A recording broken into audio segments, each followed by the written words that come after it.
Educational গাইডলাইনের তরফ থেকে সকলকে স্বাগত জানাই। Netaji Subhas open university BDP এবং পিজি স্টুডেন্টদের রিনিউয়াল নোটিশ পাবলিশ করেছে। আপনারা দেখতে পাচ্ছেন 9/10/2020 নোটিশ। দেখুন এখানে বলা হয়েছে online BDP renewal notice 2020 second phase and special renewal for the students as notified vide memo number উল্লেখ আছে, ডেট 6/10/2020 ডিউ টু কোভিড-19 প্যান্ডামিক সিচুয়েশান।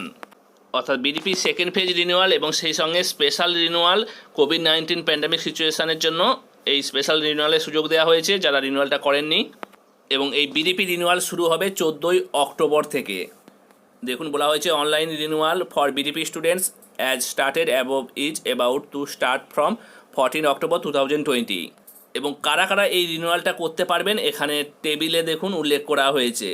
দেখুন student from the registration year as mention in the following table, অর্থাৎ এই যে নিচের table, এই টেবিলে উল্লেখ আছে কারা এই রিনিউয়ালটা করতে পারবেন।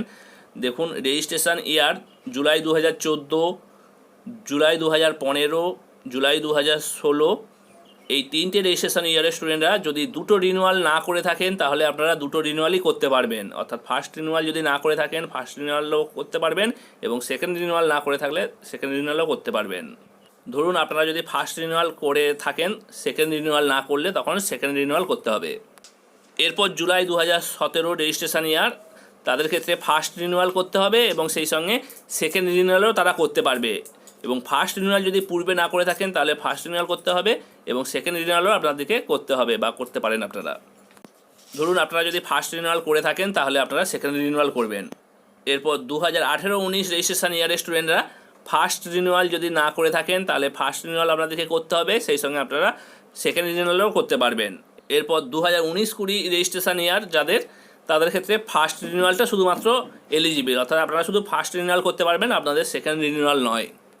এবং এই রিনিউয়ালটা কিন্তু টার্ম অ্যান্ড এক্সামে অ্যাপিয়ার হওয়ার জন্য বা দেওয়ার জন্য। দেখুন এখানে বলা হয়েছে renew their registration at the end of second and fourth semester in order to be enable themselves to appear the term and examination on completion of fourth and sixth semester। এরপর কাদের কত টাকা রিনিউয়াল ফিজ দিতে হবে সেই সংক্রান্ত details দেওয়া হয়েছে। দেখুন renewal fees structure for student from registration session July 2014 and 15। দেখুন এখানে বিডিপি আর্টস অ্যান্ড কমার্স, যারা বাংলা, ইংরাজি, ইতিহাস, রাষ্ট্রবিজ্ঞান, পাবলিক অ্যাডমিনিস্ট্রেশন, সোশিওলজি, ইকোনমিক্স এবং কমার্স নিয়ে বিডিপি কোর্স করছেন তাদের রিনিউয়াল করতে হবে 1630 টাকা, অর্থাৎ জুলাই 2014 এবং জুলাই 2015 সেশনের স্টুডেন্টদের। এবং সেই সঙ্গে সায়েন্স যারা physics, chemistry, mathematics, botany, zoology, geography তাদের ক্ষেত্রে 2330 টাকা এবং সেই সঙ্গে ব্যাঙ্কিং চার্জ সামথিং যোগ হবে। এবং জুলাই 2016 রেজিস্ট্রেশন স্টুডেন্ট যারা, তাদের ক্ষেত্রে বিডিপি আর্টস এবং কমার্স অর্থাৎ Bengali, English, history, political science, public administration, sociology, education, economics and commerce তাদের ক্ষেত্রে 2016 ক্ষেত্রে 2100 টাকা। এবং সেই সঙ্গে সায়েন্সের ক্ষেত্রে ধরুন BDP science with non lab base subsidiary paper, mathematics with subsidiary political science, physics, chemistry and জিওগ্রাফির ক্ষেত্রে 2800 টাকা। এবং BDP science with lab base subsidiary paper, mathematics with subsidiary physics, botany, জুওলজির ক্ষেত্রে 3100 টাকা, সেই সঙ্গে ব্যাঙ্কিং চার্জ সামথিং যোগ হবে। এবং 2017 ক্ষেত্রে একই রকমভাবে যারা বাংলা, ইংরাজি, হিস্ট্রি, পল সায়েন্স, এডুকেশান, এই সোশিওলজি এই সব সাবজেক্ট নিয়ে বিডিপি কোর্স করছেন তাদের ক্ষেত্রে 2700 প্লাস ব্যাঙ্কিং চার্জ সামথিং। এবং সেই সঙ্গে সায়েন্সের ক্ষেত্রে অর্থাৎ নন ল্যাব বেস সাবসিডারি পেপার যাদের, mathematics with subsidiary political science, physics, chemistry, geography তাদের ক্ষেত্রে 3700 টাকা। এবং সেই সঙ্গে BDP science with lab base subsidiary paper, math with subsidiary physics, botany, zoology তাদের ক্ষেত্রে 4866 টাকা প্লাস ব্যাঙ্কিং চার্জ সামথিং। এরপর studentship renewal fees as applicable for students 2016 onwards তাদের ক্ষেত্রে 600 টাকা। এরপর দেখুন টেন্টেটিভ টাইম শিডিউল, অর্থাৎ আপনারা কবে থেকে রিনিউয়ালটা করতে পারবেন। 1 নম্বরে দেখুন দেওয়া আছে online renewal system available for student 14ই অক্টোবর সকাল 10টা থেকে আপনারা রিনিউয়ালটা করতে পারবেন 8ই নভেম্বর বৈকাল 4টে পর্যন্ত। এবং অনলাইন ফিজ সাবমিশান, অর্থাৎ অনলাইনে আপনারা ফিজটা অর্থাৎ রিনিউয়াল ফিজটা সাবমিট করতে পারবেন 14ই অক্টোবর সকাল 10টা থেকে 10ই নভেম্বর বৈকাল 4টে পর্যন্ত। এবং 3 নম্বরে বলা হয়েছে fees submission at any Allahabad bank branch, অর্থাৎ যারা অফলাইনে ব্যাংকের মাধ্যমে ফিজটা পেমেন্ট করবেন তাদের ক্ষেত্রে 17ই অক্টোবর থেকে 10ই নভেম্বর পর্যন্ত অবশ্যই ব্যাঙ্কিং আওয়ারে। এরপর আপনারা স্টেপ বাই স্টেপ পদ্ধতিতে কীভাবে রিনিউয়ালটা করবেন সেই সংক্রান্ত প্রসেস দেওয়া হয়েছে। আমরাও কীভাবে আপনারা রিনিউয়ালটা করবেন সেই সংক্রান্ত ভিডিও এই ভিডিওর ডেসক্রিপশান বক্সেও রেখেছি, সেখান থেকেও আপনারা দেখে নিতে পারবেন। এবং এই ভিডিওর শেষে স্ক্রিনের উপর বাঁদিকে একটি ভিডিও চলে আসবে, সেখানেও আপনারা স্টেপ বাই স্টেপ পদ্ধতিতে দেখে নিতে পারবেন কীভাবে রিনিউয়ালটা করবেন। এখানে দেখুন বলা হয়েছে ভিজিট রিনিউয়াল ওয়েবসাইট, যে ওয়েবসাইটে আপনাকে রিনিউয়াল করতে হবে। দেখুন NSOU.admissions.com এই ওয়েবসাইটে গিয়ে আপনাকে রিনিউয়ালটা করতে হবে, এখানে ফিল আপ করতে হবে। এরপর যারা অনলাইনে পেমেন্ট করবেন তাদের ক্ষেত্রে পে অনলাইন এই অপশানে যাবেন। পেমেন্ট করার পর studentship certificate, payment confirmation receipt এবং রিসিপ্ট অফ এসএমএস এটা আপনারা ডাউনলোড করে রাখবেন বা প্রিন্ট করে রেখে দেবেন। এটা 3টে অংশ, একটা A4 পেজেই ডাউনলোড হয়ে যাবে বা প্রিন্ট করে নেবেন। এগুলো এখন স্টাডি সেন্টারে জমা দেওয়ার দরকার নেই। যখন ইউনিভার্সিটি আপনাদেরকে বা স্টাডি সেন্টার আপনাদেরকে SMS করবে তখন আপনারা এইগুলো নিয়ে স্টাডি সেন্টারে যাবেন।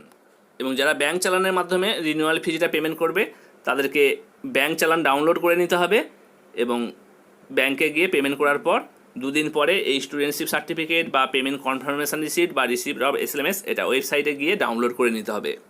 এখানে দেখুন বলা হয়েছে 3 part from studentship certificate, payment confirmation receipt, receipt of SMS will be generated after 2 working days for payment of fees made through bank চালান। অর্থাৎ যারা অফলাইনে পেমেন্ট করবেন অর্থাৎ ব্যাঙ্কে গিয়ে চালানের মাধ্যমে পেমেন্ট করবেন তাদের ক্ষেত্রে এই স্টুডেন্টশিপ সার্টিফিকেট বা পেমেন্ট কনফার্মেশন রিসিপ্ট এবং রিসিপ্ট অফ এসএমএস এটা 2 দিন পরে জেনারেট হবে। তাই আপনারা 2 দিন পরে ওয়েবসাইটে গিয়ে ডাউনলোড করে নেবেন, অর্থাৎ ব্যাঙ্কে গিয়ে পেমেন্ট করা 2 দিন পরে গিয়ে এই স্টুডেন্টশিপ সার্টিফিকেট বা পেমেন্ট কনফার্মেশন রিসিপ্ট এগুলো ডাউনলোড করে নেবেন। এবং তারপর বলা হয়েছে এই কোভিড-19 প্যান্ডামিক সিচুয়েশনের জন্য এখন এই পেমেন্ট কনফার্মেশন রিসিপ্টটা স্টাডি সেন্টারে প্রয়োজন নেই, অর্থাৎ আপনাদেরকে স্টাডি সেন্টারে জমা দিতে হবে না। এবং স্টুডেন্টকে অ্যাডভাইস করা হয়েছে এই রিসিপ্টগুলো রেখে দিতে বলছে যতক্ষণ না ইউনিভার্সিটি নোটিস করছে। এবং স্টুডেন্টশিপ সার্টিফিকেটও স্টুডেন্টের কাছে রেখে দেওয়ার কথা বলা হচ্ছে। এবং রিসিপ্ট অফ এসএমএস এটাও স্টুডেন্টের কাছে রেখে দিতে বলা হচ্ছে যতক্ষণ না স্টাডি সেন্টার থেকে কোনো SMS আসছে এসএমএস কালেক্টের জন্য। SMS পাওয়ার পর স্টুডেন্টকে স্টাডি সেন্টারে ভিজিট করার কথা এখানে বলা হচ্ছে।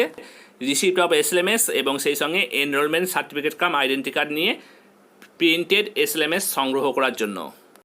দেখুন after getting SMS students are advised to visit study centre along with receipt of SMS and enrolment certificate cum identity card to collect printed SMS. এরপর রিসিপ্ট অফ এসএমএসে সিগনেচার করে আপনাকে স্টাডি সেন্টারে সাবমিট করতে হবে। তারপর আপনি রিসিপ্ট অফ এসএমএসের যে বই উল্লেখ আছে বা স্টাডি ম্যাটেরিয়াল উল্লেখ আছে সেগুলো আপনি সংগ্রহ করবেন। দেখুন বলা হয়েছে sign receipt of SMS have to submitted at study centre after receiving all SMS as mention in the receipt of SMS. এবং কোনো সমস্যা থাকলে এখানে কন্ট্যাক্ট করার কথা বলা হয়েছে। ফোন নাম্বার দেওয়া আছে, 11টা থেকে 5টা ওয়ার্কিং ডেজে আপনাকে ফোন করতে হবে। এখন স্ক্রিনের উপর বাঁদিকে একটি ভিডিও চলে এসেছে স্টেপ বাই স্টেপ প্রসেস রিনিউয়ালের। এই ভিডিওয় হাত দিয়ে আপনারা রিনিউয়াল প্রসেসটা দেখে নিন, তাহলে আপনাদের রিনিউয়াল প্রসেসটা করতে সুবিধা হবে। এবং এই ভিডিওর ডেসক্রিপশন বক্সেও আমরা লিঙ্ক রেখেছি, ওখান থেকেও আপনারা রিনিউয়াল প্রসেসটা দেখতে পারেন। এখানেই ভিডিওটি শেষ করলাম। এরকম গুরুত্বপূর্ণ ভিডিও পাওয়ার জন্য অবশ্যই চ্যানেলটি সাবস্ক্রাইব করে পাশে বেল আইকনে হাত দিয়ে রাখুন এবং অবশ্যই ভিডিওটি প্রচুর পরিমাণে শেয়ার করুন যাতে কেউ রিনিউয়ালটা মিস না করে।